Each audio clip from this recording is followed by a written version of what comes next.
So now we're going to be taking a look at the periodic table in a little bit more depth and learning some of the periodic features of the table and why the elements are arranged the way they are. Because it's a little funny to look at this table and say, well, like, why are there elements missing between these two rows here? Why are there only two elements at the very top? Why does it take this castle-like appearance? Why are these elements separated out down here at the bottom of the table? They actually would go into the table here, and you would separate the entire periodic table and make it much longer if you were to put these back in. So they belong at this place here, but why did they belong there? We initially divided the periodic table into three major groups: the metals, the metalloids, and the nonmetals. And so these actual divisions are going to be very useful, and you will utilize these a lot, especially when we start making our different compounds, especially the ionic ones. Knowing which elements are metals and which ones are nonmetals are going to be very useful in figuring out how these atoms will come together to make these different compounds. But we can also learn more information by looking at the way that the elements are actually arranged on the periodic table. And so we can start doing this by looking at the periods and the groups on the table. So the periods are going to be the horizontal rows that we see, and then the vertical columns are going to be the groups. So if we're looking at the periodic table, the periods go across in this direction here, and there's 7 different periods on the table. So they're listed here along the side: 1, 2, 3, 4, 5, 6, and 7. And where you see the stars here, the lanthanide and the actinide series actually are kind of this breakout here, and these two rows actually belong up here in the periodic table. So they're actually in rows 6 and row 7 on the periodic table, and they belong to these periods. So we can go across horizontally in these periods, but we can also go across the periodic table vertically in these groupings. And so the groups on the periodic tables are the columns. So you can think of a column as a pillar that's holding up a building, a big column like the Greek Parthenons. That's kind of how I remember it. So our columns are going to be the vertical groups here, and our rows going across are the horizontal rows. So you lay down a row of elements. So we've got 3 main groups on the table. We've got our main group elements, and we'll see their placement on the periodic table here in just a minute. We have the transition metal group, and we have the inner transition metal group. And so if we look back at the periodic table, the main group elements are going to be the ones that are listed here as A. So we've got 1A, 2A, and then we skip across all of these lower ones here. We've got 3A, 4A, 5A, 6A, 7A, and then this would be the 8A main group elements. So our main group elements are going to be all of these A groups going across here. And these are the ones that you will get to know most intimately and the best. So you'll be required to know like how many electrons they like to lose or like to gain. So our main group elements are the A groups going across here.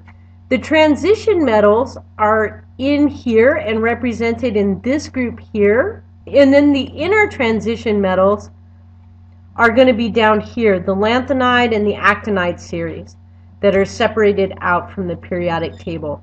So you've got these major different groupings of your elements. So one of the things that we can learn from the groupings of the different elements is that as you go down a group, so remember our groups are going down in this direction here. They represent the columns.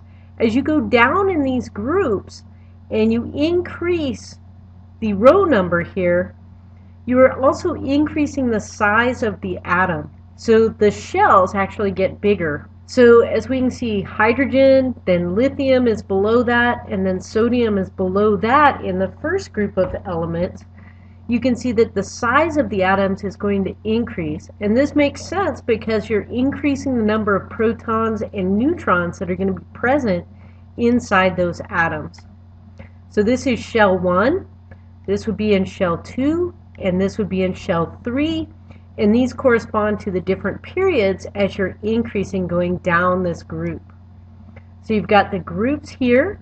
This is shell 1, this is shell 2, this is shell 3. So as you go down the first group, shell 1 is hydrogen, shell 2 lithium, shell 3 sodium, shell 4 potassium, rubidium, cesium, and francium, since there's 7 different periods. Okay, so this first group is called the alkali metals, and you'll see that if elements are in the same grouping, they're going to have very similar physical and chemical characteristics. So they behave like each other if they're in the same groups. So this first grouping is called the alkali metals. The second group is called the alkaline earth metals. And then if we jump way over here, we can see this N group here, which is in row 8A. These are the noble gases. And then 7A is going to be the halogens.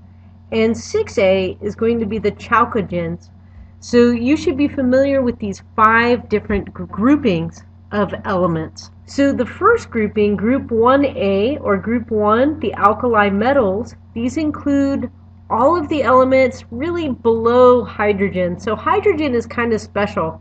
Remember, we said it has some properties of the nonmetals that are over here, and this is because of the number of protons and electrons that it has and how its electron shell actually gets filled up. And so as we start looking at where the electrons are in the atoms, this will make more sense after that. But the remaining elements in the first group, lithium, sodium, potassium, rubidium, cesium, and francium, all are shiny, soft, and low melting point metals, and they all react very rapidly and very violently with water. And so they form a flammable hydrogen gas and a very alkaline or basic solution that gets very, very hot in nature when they react with water. So the pure elements are very reactive. As you go down in the period, as you go down in the group, they become more reactive. So francium is the most reactive, lithium is the least reactive of the alkali metals, but all of them are very active compared to the other metal elements. So that's one thing that you can remember about the alkali metals. They react very violently with water.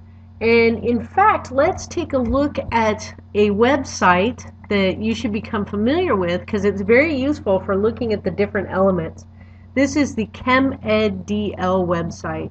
So this website is posted on the course shell, so you can come in and you can look at these. And if we go to the periodic table live, it will bring up a periodic table that we can actually interact with. So let's go to one of these alkali metals, and we'll see if we can get a demonstration. So this is potassium. Okay, let's go to the media. So we can have reaction with water. Let's take a look at the reaction of potassium with water. So if we click and we play this, so unfortunately my QuickTime is not working right with the ChemEd website, but this is a very similar video to the one that is shown there. So if we play this, you can see the reactivity of potassium with water. Very reactive, just a small piece put there.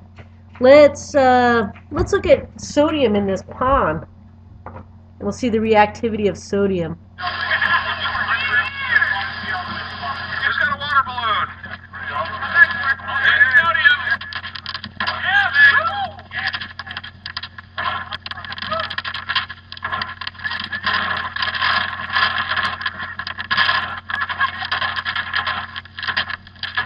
So now you can see the reactivity of the alkali metals in water.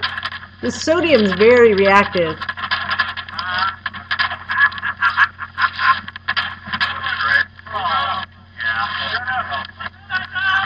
Alright, so that's a pretty good demonstration.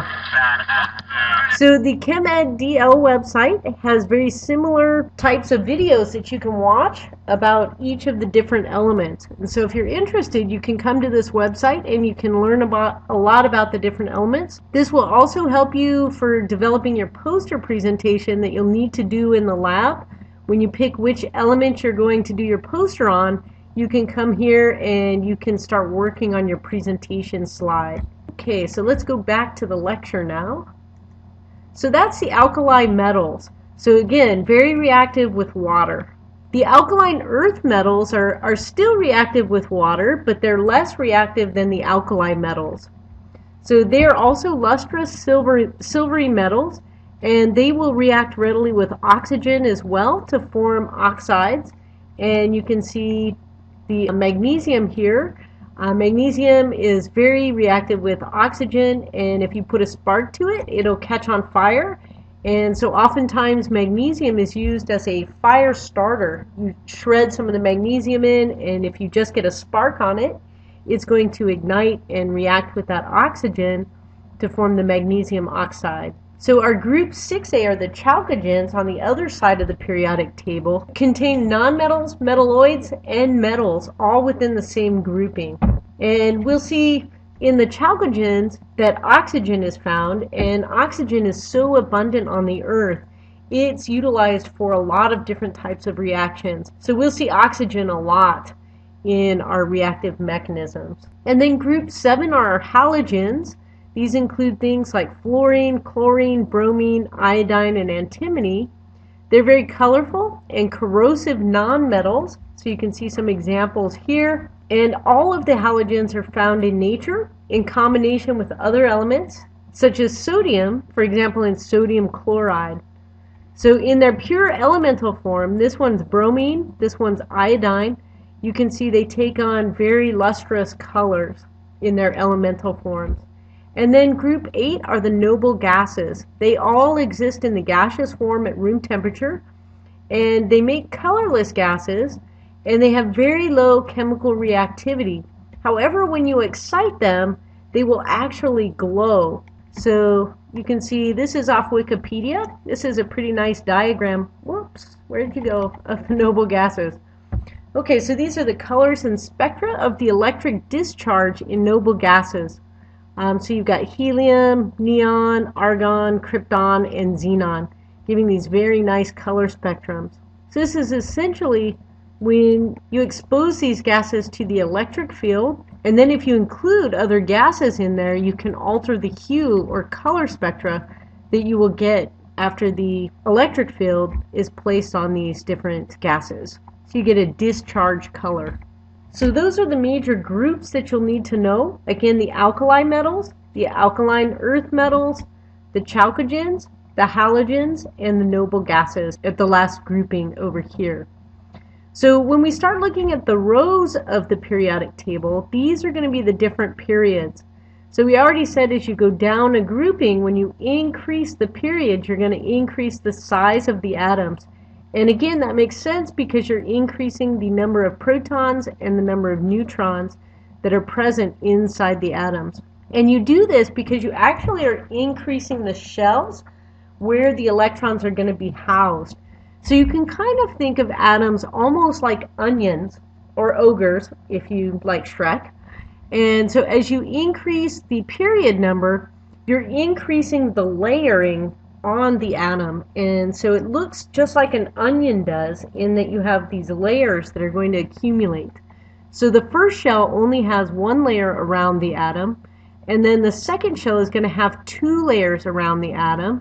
The third shell is going to have 1, 2, 3 layers. The fourth shell is going to have 4. The fifth shell is going to have 5, 6, and 7 in the seventh shell.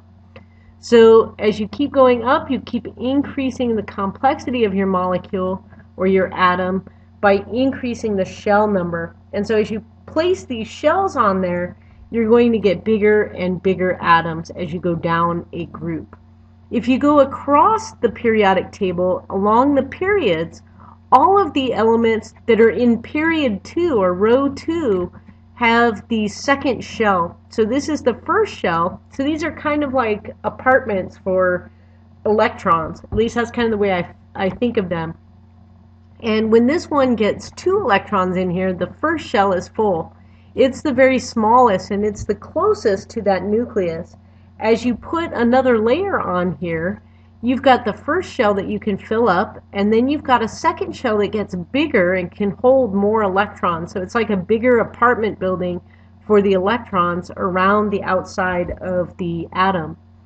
And so you can see the second period can hold a total of 1, 2, 3, 4, 5, 6, 7, 8 electrons.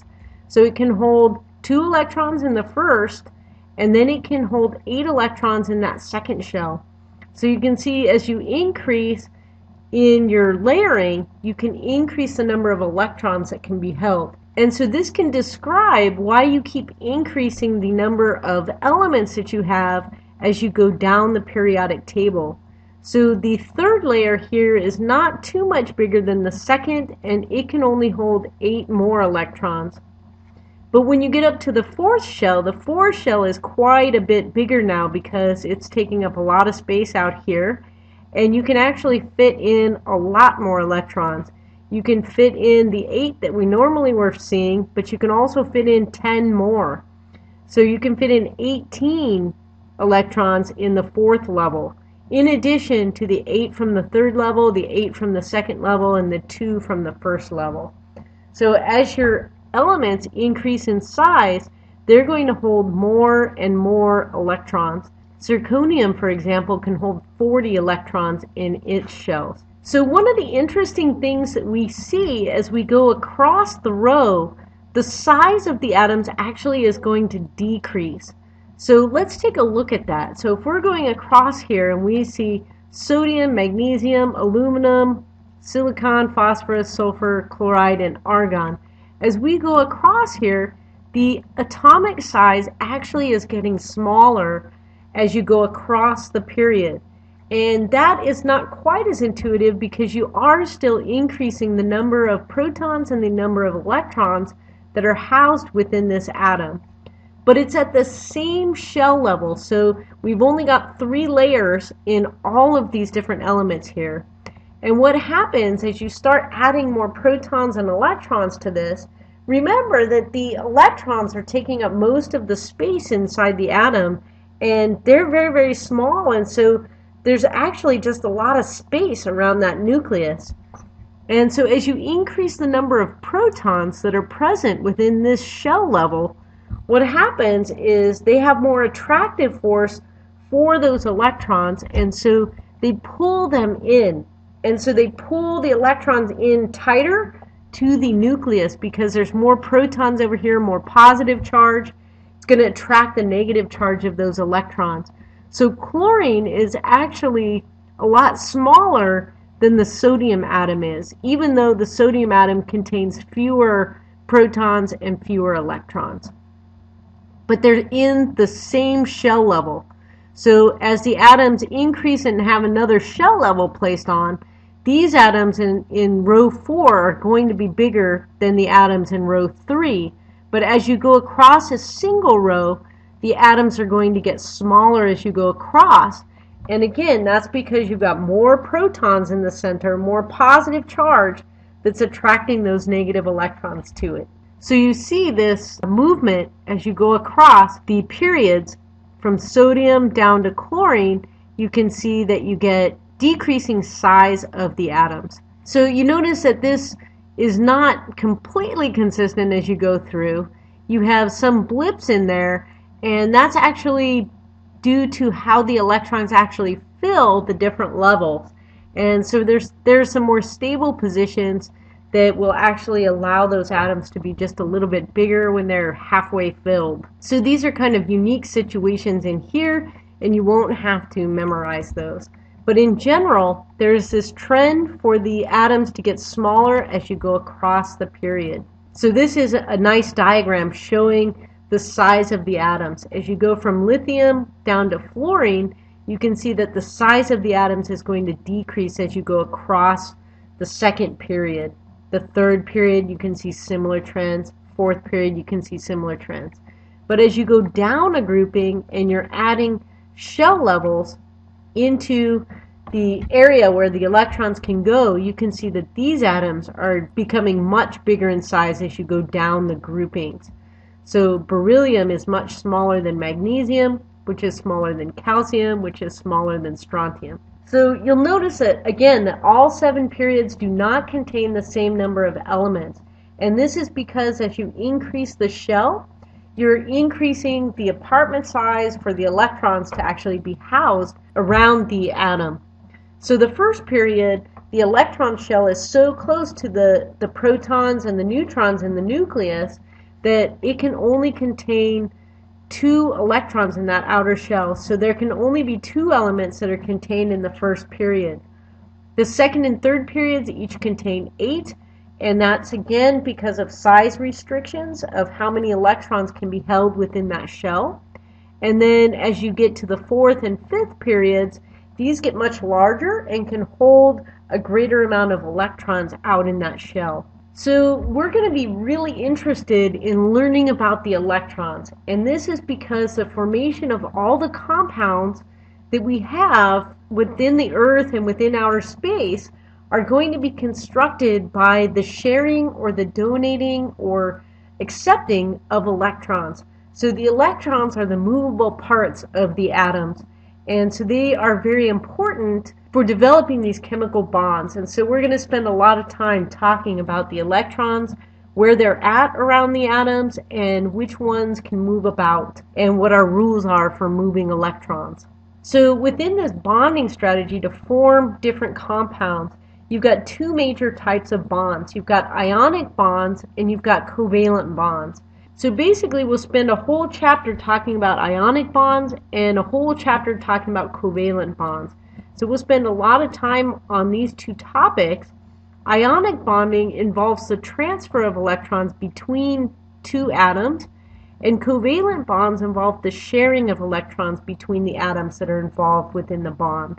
So before we get to these chapters, we need to talk more about where the electrons are around the atom and which ones can be involved in either ionic bonding and covalent bonding. So to do this, we need to talk a little bit about quantum mechanics, because quantum stuff is very, very small scale stuff.